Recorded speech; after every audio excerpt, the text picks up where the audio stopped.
ইমাম আহমদ ইবনে হাম্বল বললেন, আমি বৃদ্ধ মানুষ, প্রচন্ড শীত, কই যাব? আমি ফজরেরও মুসল্লি, ফজর নামাজও এই মসজিদে পড়বো, আমারে বাজান তুমি থাকতে দাও।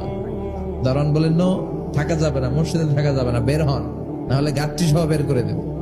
চিনে নাই এটা যে ইমাম আহমদ ইবনে হাম্বল, সে বুঝতে পারে নাই। তো দারোয়ানের সাথে সুবিধা করতে না পেরে ইমাম আহমদ ইবনে হাম্বল ব্যাগ নিয়ে বেরোয় গেলেন। প্রচন্ড শীত, কাঁপছেন।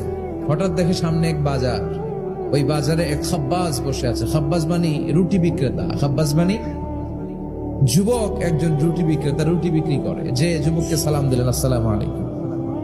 যুবক পড়লো, আলাইকুম আসসালাম। ইমাম আহমদ ইবনে হাম্বল বলল, যুবক, আমি মুসাফির মানুষ, থাকার জায়গা নাই, প্রচন্ড শীত। এই যে তুমি চুলার মধ্যে উনুনে রুটি বানাচ্ছ, আমি যদি তোমার চুলার পাশে বসে রাতটা কাটাই, তোমার কোনো সমস্যা হবে? যুবক বলেন, নো, কোনো সমস্যা নাই। আহলান ওয়া সাহলান ওয়া মারহাবান বিক, খোশ আমদেদ, সুস্বাগতম, আসেন।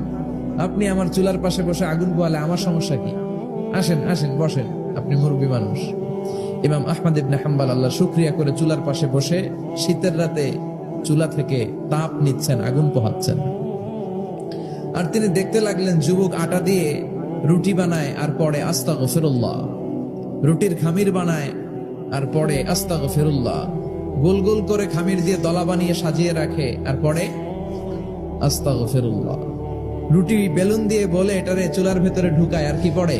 পড়ে আস্তাগফিরুল্লাহ। ক্রেতা আসলে ক্রেতাকে রুটি দেয় আর পড়ে, ক্রেতার হাত থেকে টাকা নিয়ে ক্যাশ বক্সে রাখে আর কি পড়ে?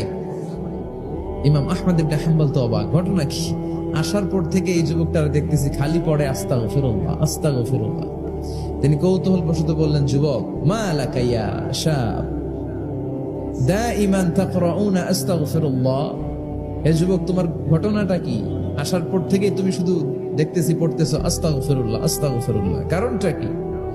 যুবক বলে, আমি সবসময় ইস্তেগফারের সাথে আঠার মতো লেগে থাকি, আর লেগে থাকার কারণে এর বরকতে আল্লাহ আমাকে মুস্তাজাবুদ দাওয়া বানিয়ে দিয়েছে।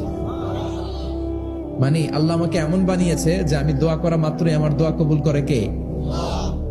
ইমাম আহমদ ইবনে হাম্বল বললেন, আনতা মুস্তাজাবুদ দাওয়া, তুমি মুস্তাজাবুদ দাওয়া, মানে তুমি দোয়া করলেই সেটা কবুল হয়ে যায়? যুবক বলে, না, আনা মুস্তাজাবুদ দাওয়া, আমি আমার জীবনে যত দোয়া করেছি সব কবুল করে নিয়েছে কে? আমি মুস্তাজাবুদ দাওয়া, আমি দোয়া করতে দেরি, কবুল হতে সেটা দেরি হয় না। তবে আমার পুরো জীবনের সব দোয়া কবুল হলেও একটা দোয়া এখনো কবুল হয় নাই। এটা শুনে ইমাম আহমদ ইবনে হাম্বলের কৌতূহল, কিউরিসিটি আরো বেড়ে গেল। তিনি বললেন, তোমার জীবনের সব দোয়া কবুল হয়েছে, একটা দোয়া কবুল হয় নাই।